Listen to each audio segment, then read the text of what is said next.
In future, people can hear each other's thoughts, and society descends into chaos.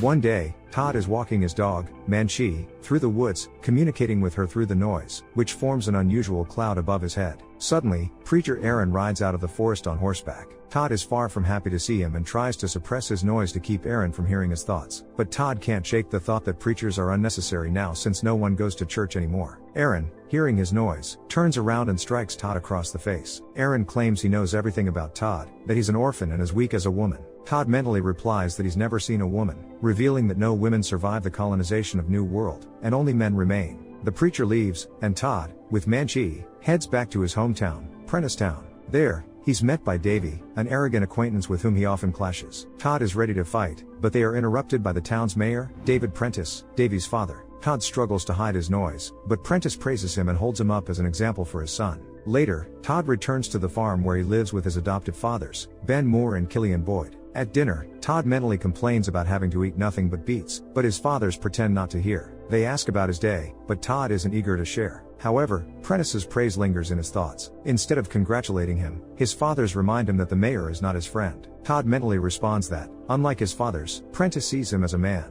This riles Killian, but Ben calms him down, urging Todd to control his noise. In a flashback, we see a young Todd receiving a knife from Mayor Prentice, who tells him he must protect the remaining colonists and learn to tame the noise. But by taming the noise, Prentice means silencing the indigenous people and any other enemies.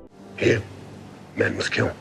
Meanwhile, the mayor reveals that he was born without the noise, which allows him to control it. He also reassures Todd that he is the last of the settlers, which makes him special, and that it is his responsibility to protect the people. These memories turn into the noise, and Todd's fathers realize just how much influence Prentice has on their son. At the same time, a reconnaissance ship is approaching New World. The second group of colonists has lost contact with New World and now seeks to find out what happened. The shuttle's crew wonders about the fate of the first settlers and assumes they will be pleased to meet them. However, as the shuttle enters New World's atmosphere, it goes out of control, and all the male crew members fall ill from the noise. A woman named Viola begins to hear her colleagues' pessimistic thoughts and realizes that things are going terribly wrong. The shuttle catches fire and crashes on New World. Meanwhile, Todd and his fathers are working in the field. Todd heads to the barn and suddenly notices a stranger who has clearly stolen something. With his dog, Todd begins to chase the intruder through the forest and soon discovers the shuttle wreckage. Todd doesn't understand how a spaceship ended up on their planet and suspects he's encountered someone from the crash near the barn. Noticing several graves, Todd, now worried, decides to tell Mayor Prentice about everything.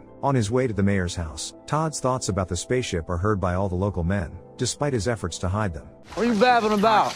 Soon, Todd and Prentice arrive at the wreckage of the shuttle, with the other men trailing behind out of curiosity. Todd tells the mayor about the survivor who has been stealing food from their farm, and he's stunned to realize that the person has no noise. Prentice immediately understands that it must be a girl and orders his son, Davy, and the other townspeople to search for her. Meanwhile, Todd begins to examine the crash site again, and to his shock, Viola steps out from behind the wreckage. Todd instinctively pulls back, shouting for her to stay away, but then a rush of excited thoughts about meeting a girl from Earth floods his mind, thoughts he can't control. Viola hears his noise, and in an instant, Todd mentally alerts everyone that he's found the girl. Viola bolts, but the mayor's men quickly pick up her trail. Suddenly, an enormous circular fence begins to rise up around her, trapping her in an unbreakable enclosure. I am the circle.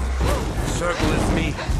The shocked girl stops in her tracks, and suddenly, the fence vanishes as Prentice approaches her. It turns out the fence was just a projection of his mind. Viola is taken to the town. Prentice wants to learn more about the stranger, but she stays silent, clearly terrified. She notices a terrible noise outside, and the mayor explains that all the men were affected by the noise when they landed on New World. Prentice also tells her that the noise can be controlled and demonstrates by recreating the fence using only his mind. Viola asks what happened to all the women, and the mayor says they were killed by the natives, the Spackle, during a brutal war. Finally, Viola explains that her group was sent to New World to investigate after losing contact with the first settlers. Their main ship has 4,000 people on board, and someone is bound to come looking for her. Before long, the noise from the people of Prentisstown grows louder. The mayor leaves Viola with Davy and heads outside. He warns his son not to talk to the girl, but of course, Davy doesn't listen. Davy starts rummaging through Viola's belongings and soon finds a strange device, which turns out to be a weapon. Viola tells him to be careful, but Davy accidentally activates it and barely avoids getting himself killed.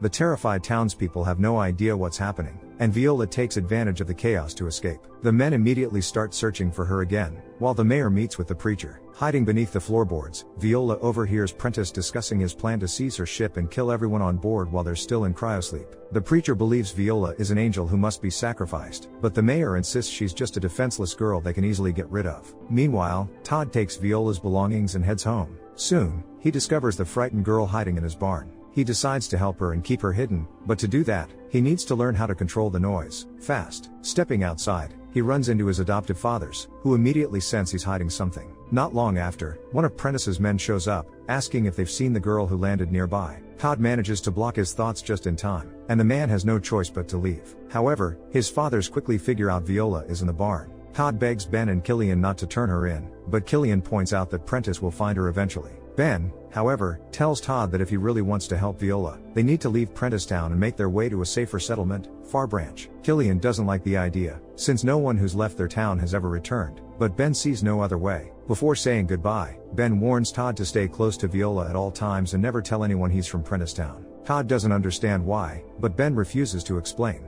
Just as Todd and Viola are about to leave, Prentice and his men arrive at the farm. Despite Todd's efforts to resist, the mayor breaks into his mind and discovers that Viola is hiding in the barn. At that moment, Viola manages to fix Todd's old motorcycle. As Prentice steps into the barn, she revs the engine and speeds off before he can stop her. At that moment, Todd jumps onto his horse and takes off after Viola. Prentice's men try to stop them, but Todd's fathers step in to protect him, giving him and Viola a chance to escape. Unfortunately, during the shootout, Davy seriously wounds Killian. Todd catches up to Viola, but Prentice's men are still in pursuit. Soon, they reach a deep ravine, and at full speed, they tumble over the edge, crashing to the ground below. Todd's horse breaks its leg in the fall, and he has no choice but to put it down to end its suffering. Viola regains consciousness and immediately tries to run from Todd. He tries to stop her, but in that moment, a thought flashes through his mind. Maybe he should turn her over to Prentice. Viola pulls away in fear, but Todd swears he won't betray her. He then tells her about the town of Far Branch, where she'll be safe. After hesitating, Viola decides to trust him, and they set off together. Meanwhile, back at the farm, Prentice forces Ben to join his group to help track down Todd and Viola. The mayor also demands to know where they're headed. Using the noise, he picks up on barely conscious Killian's thoughts and learns about Far Branch. The men of Prentice Town gather their weapons and prepare for the march to Far Branch. At the same time, Todd and Viola are joined by Manchi, and soon, they set up camp by a river. Todd catches a strange local creature, while Viola uses her unusual tools to help start a fire. Viola admits that she has never had real food before. She has only eaten processed meals from laboratory supplies. To Todd's surprise, she reveals that she has never been to Earth. The journey from New World to Earth takes 64 years, and she was born and raised on a colonization ship, just like her parents. Her grandparents had lived on Earth, but when conditions there worsened, they decided to give their children a better future by leaving their home planet. As they continue on their journey, Viola hears all of Todd's thoughts. Before long, he spots distant clouds of the noise. He quickly explains that it's the noise of the spackle, the native inhabitants of this planet. He warns Viola that they must avoid being seen by them. Viola argues that the real aliens are humans, not the spackle, since it was humans who arrived on their planet. But Todd insists that the spackle are monsters. They slaughtered all the women in Prentice Town, including his mother. Because of that, he can't bring himself to feel sympathy for them. After some time, the two take shelter under the branches of a tree, waiting out the rain. Viola experiences rainfall for the first time, not just seeing it, but feeling it on her skin. Until now, she had only heard about it from her father's stories. Todd suddenly realizes that Viola must be hungry. He rummages through his bag to check his supplies and unexpectedly finds his mother's journal, something Ben must have secretly packed before he left. Finally, Viola confesses that her parents are gone. They became seriously ill and knew they wouldn't survive the journey to New World. As Todd listens, his mind drifts into a daydream where he kisses Viola. But before he can hide it, Viola sees the thought forming in his noise and reacts in confusion. What are you doing?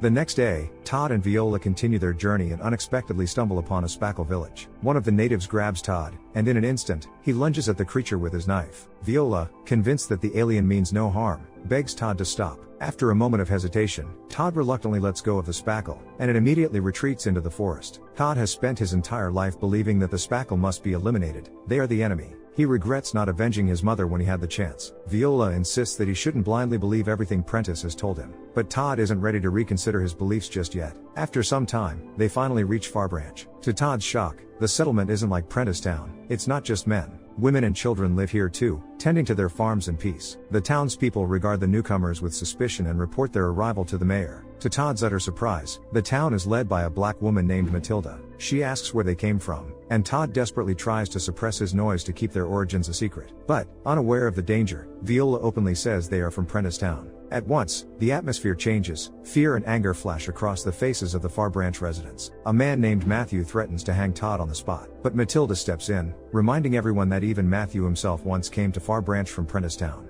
Matilda allows Todd and Viola to stay in her home for the night. Viola, determined to warn her colony of the danger, asks how she can contact them. But Matilda explains that the people of Far Branch are deeply religious. They refuse to use technology. There's no way to reach the colony from here. Viola is devastated. If she doesn't make contact, the ship will pass by, and she will be stranded here, alone. Seeing her distress, Matilda suggests another settlement nearby, where she might find a way to send a signal. Todd, who has already grown fond of Viola, secretly dreads the idea of her leaving and returning to her people. His thoughts instantly become noise, revealing everything to Viola.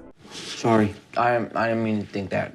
In the evening, they can't fall asleep, and Todd shows Viola his mother's journal but admits that he doesn't know how to read. He explains that years ago, preacher Aaron burned all the books in Prentice Town, claiming that the noise was a perfect replacement for education. Viola then offers to read the journal aloud. They learn that Prentice and Aaron quickly took control of the settlers and enforced their own rules. The fact that women didn't have the noise frustrated them. The men had no way of knowing what the women were thinking, while the women could hear all of their thoughts. Aaron believed that women's lack of noise was a sign that they had no souls, and eventually, the men decided to get rid of them. Todd is horrified to realize that his mother wasn't killed by the spackle but by his former allies. His entire life has been built on a lie. Overwhelmed by the truth, he runs into the forest, desperate to escape his thoughts. Meanwhile, Prentice, Aaron, and their followers arrive in Far Branch. The locals, led by the mayor, take up arms and prepare to defend themselves. Matilda tells Prentice that she will never hand the girl over, but he announces to everyone that Viola is a spy and their enemy. He claims that the new settlers will steal their land, so they must take control of the ship and stop Viola from warning them.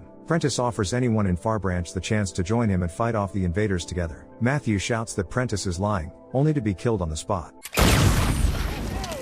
Meanwhile, Todd and Viola grab weapons and try to escape, but preacher Aaron spots them. He believes that sacrificing Viola will appease his god. As they hide in a barn, Prentice tells Ben to bring the girl to him, promising that in return, he won't harm his son. Ben pretends to agree and steps inside the barn. Todd is relieved to see him but can't hide his anger over the lies Ben and Killian kept from him. Ben apologizes, saying they had no other choice, and promises to help them escape. A few minutes later, Ben leads Viola out to Prentice. Just as Prentice prepares to celebrate his victory, Viola suddenly vanishes. It was only an illusion, a projection created by Ben's mind. Meanwhile, Todd, Viola, and Menchie reach the river, but preacher Aaron catches up to them again. Todd spots a boat on the shore, and they desperately try to push off, but Aaron, on horseback, continues the chase. A fight breaks out in the water. Todd and Viola manage to fend off the crazed preacher, but Aaron drowns Menchie right in front of Todd's eyes. Shaken but determined, they continue their journey. Todd pretends not to care about losing Menchie, afraid to show weakness, but his noise betrays the truth. Soon, Todd and Viola find the wreckage of the first settler's ship. At the same time, Prentice's men are closing in on them. Despite the danger, Viola decides to explore the ship and search for the transmitter that will allow her to contact her own vessel. After descending to the bottom, they discover that the antenna is disconnected. Todd doesn't want Viola to leave him, but he still offers his help. Risking his life, he climbs up and reconnects the antenna. Fortunately, the connection is restored, but suddenly, Aaron catches up with Viola. The crazed preacher tries to kill her to atone for his sins. Viola manages to activate her weapon, and Aaron is engulfed in flames, burning to death. Meanwhile, Prentice threatens to kill Ben if he doesn't come forward and reveal Viola's location. Ben goes down, but refuses to cooperate with the mayor. Enraged, Prentice shoots Ben. Todd rushes to his father in horror, and in his last moments, Ben secretly passes him a knife. Todd attacks Prentice with the knife, wounding him, but the mayor snatches the weapon from his hands and strikes back. Wounded, Todd notices the light signal on the antenna and realizes that Viola has managed to contact the new colonizers. He hides in the wreckage of the old ship, but Prentice finds him because of the noise. Using his own projection, he forces Todd to come out of hiding. The mayor intends to shoot Todd, who hasn't met his expectations, but Todd uses all his strength to conjure images of his mother and the other women who lost their lives in Prentice Town. Shocked, Prentice loses his focus, and Viola approaches him, pushing him over the edge into the ship's wreckage. Todd loses consciousness from his wound, and at that moment, the ship carrying the new colonizers approaches New World. 3 days later, a disoriented Todd wakes up on the ship and finds that Viola is still by his side. Looking out the window, he realizes that Viola is part of the second group of settlers, meaning she will stay on New World with him. Todd's mind starts racing with thoughts about their future, and he hopes that she will finally kiss him. Viola, still hearing all his thoughts, smiles in response. Would you want the ability to read other people's minds? Do you think it would make life easier or just add more complications? Drop your thoughts in the comments down below, give us a thumbs up, and don't forget to subscribe to the channel. Catch you in the next video.